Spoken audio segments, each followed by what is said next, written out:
quero teu coração e me derramar aos teus pés. Mais perto eu quero estar, Senhor, e te adorar com tudo que eu sou e te render glória e aleluia. A palavra do Senhor no livro de Abacuque, tão conhecido, mas foi que Deus colocou no meu coração.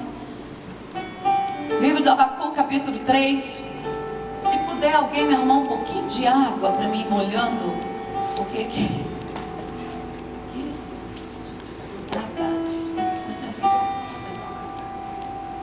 amém, glória a Deus.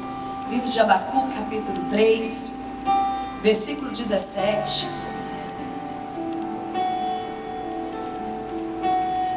E até o 19, amém, irmãos? Só apenas 3 versículos. E depois nós vamos abrir em Hebreus, capítulo 11. Glória a Deus. Amém.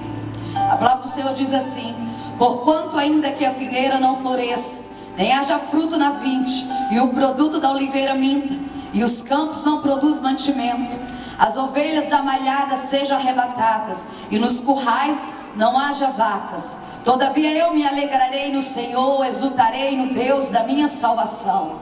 Jeová o Senhor é a minha força, e fará os meus pés como a das servas, e me fará andar sobre as muitas alturas. Vamos passar agora para Hebreus capítulo 11.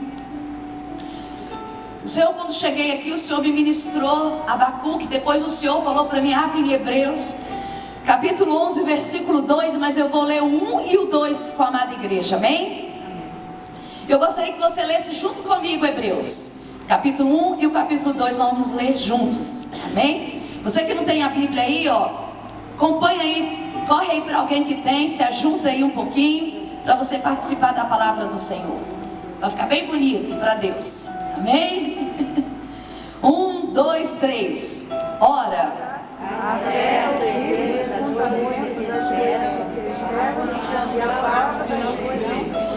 porque por ela os antigos alcançaram o testemunho. Vamos ver de novo, né? Bem forte. Um brado aí de vitória. Vamos lá, eu vou ler, vou tentar, né? Vamos lá, 1, 2, 3. Ora, a fé é o firme fundamento das coisas que esperam e a prova das coisas que não se vê, porque por ela os antigos alcançaram a promessa. Aí eu quero dizer para você, você é participante dessa promessa. Aí você vira para o teu amado e fala assim, você também é participante das promessas. E fala mais uma coisa para ele, seja um testemunha desta fé.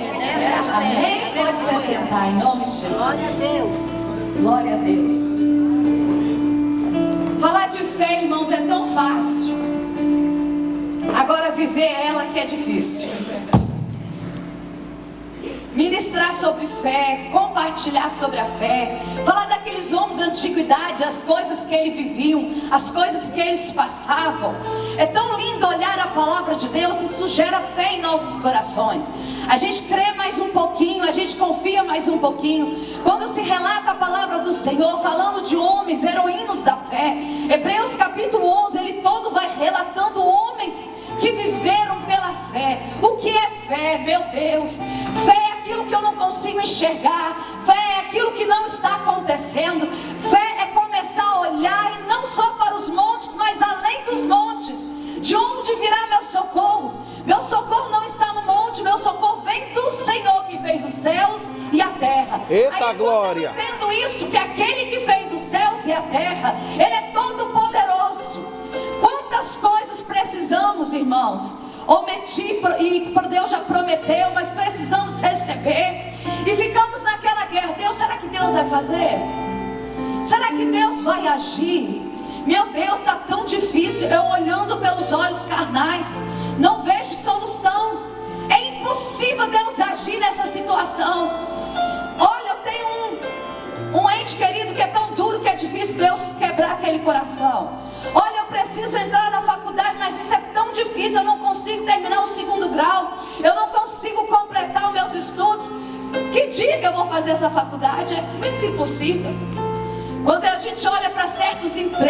precisa ter faculdade, mestrado, precisa estar já num grau grande para você entrar numa determinada empresa. É impossível para você entrar.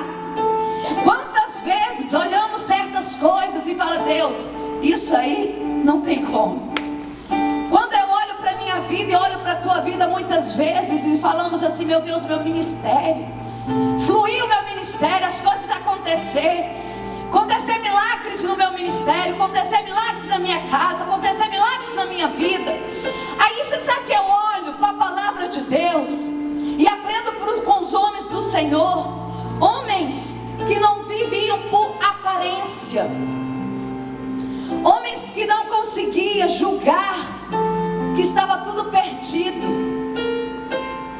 A fé é passar, irmãos, barreiras, ultrapassar limites. E eu quero te perguntar uma coisa: você tem alguém dos seus que está pulando carnaval esses dias? Você tem parente seu aí que não quer saber de Deus coisa nenhuma? Tem gente balançando a cabeça. Eu também tenho ensinado a minha família esse ministério, essa situação. Mas que coisa linda que eu entendo, né, querido? O outro está assim ali, né? Que coisa linda eu entendo que as coisas impossíveis é para Deus. Então eu acredito num Deus que pode fazer o impossível. É verdade, Jesus.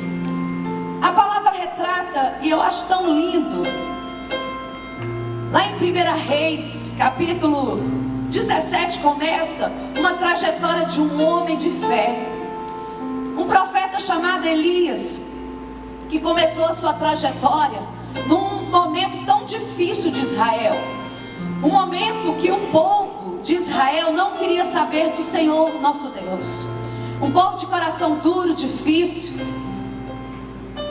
e começa a reinar um rei chamado Acabe, homem difícil, coração duro, já não acreditava mais no nosso Deus.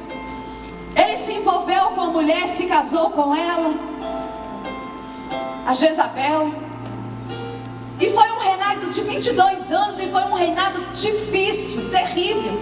Aí eu trago isso para nós. Hoje Deus tem nos levantado como profetas dos últimos dias. Deus hoje nos tem chamado como atalaia. E eu sentada, irmão, comecei a falar com Deus, porque foi o primeiro chamado que Deus me chamou na face dessa terra. Foi a primeira profecia que eu recebi sobre a minha vida, foi o atalaia. E eu entendo que atalaia, a única coisa que ele vai fazer para Deus é avisar o ímpio do seu pecado, avisar o ímpio que ele está perecendo e que ele vai morrer. É Deus, é verdade. Aí eu comecei a perguntar a Deus sobre Elias. Deus, mas Elias era quem? Qual era a unção sobre a vida de Elias? Porque o atalaia era a unção que era de evangelizar, a unção de levar a palavra para aqueles que estavam perdidos. Ai de ti, não avisar aquele que está próximo de você que ele vai cair no abismo. Eu vou cobrar de ti o sangue da vida daquela pessoa. Ai de ti, mas que bom se ele se converter, vai livrar a tua salvação, vai livrar o sangue da tua cabeça. Essa era a palavra que Deus tinha para o atalaia. Mas quando eu comecei a olhar Elias e comecei a perguntar ao Senhor sobre a vida deste profeta, aí eu comecei a entender que também ele era aquele que também exortava a igreja, mas que quando eu observo na vida do Elias era uma coisa diferente. A unção dele, irmãos, era de maravilhas. A unção dele, onde ele passava, ele falava, fazia coisas impossíveis. Deus usava ele no impossível. Acabe era tão duro, era tão difícil, que Deus usou a boca dele para dizer: 3 anos, diz 3 anos e meio, mas é 3 anos, não vai vir chuva sobre a face da terra. Era um castigo que estava vindo sobre o povo, e houve uma sequidão muito grande naquele período. Mas que coisa linda quando eu olho para esse homem, o cuidado de Deus com este homem, e o cuidado de Deus hoje com a minha vida, com a sua vida na face da terra. Quando Deus tem chamado com alguém, quando Deus chama alguém para uma obra, ele se responsabiliza na providência, no sustento, na graça para liderar a obra de Deus, na unção, na capacidade, na autoridade, porque é um lagaçu de irmãos, é um Jesus na terra. Talvez você, muitos de nós não tenham essa consciência, mas eu entendo muito disso, sabe por quê? Porque se chama-se Jesus, Jesus veio para salvar a humanidade. E eu e você também estamos aqui para continuar essa obra. Eu vim da parte de Jesus. Quando Deus usa a minha boca, é o próprio Deus falando através da minha vida. Porque o mesmo Espírito que habitou em Jesus habita em mim, habita em você. Isso Aleluia. é poder de Deus, isso é glória de Deus, isso é manifestação do Espírito de Deus. É verdade. Ele compartilha conosco. Só não temos o 100% da divindade de Jesus, mas 100% homem, com o Espírito Santo. Aí nós chegamos 50 por 50, aí damos esse 100 aí, se ajustamos, porque a palavra diz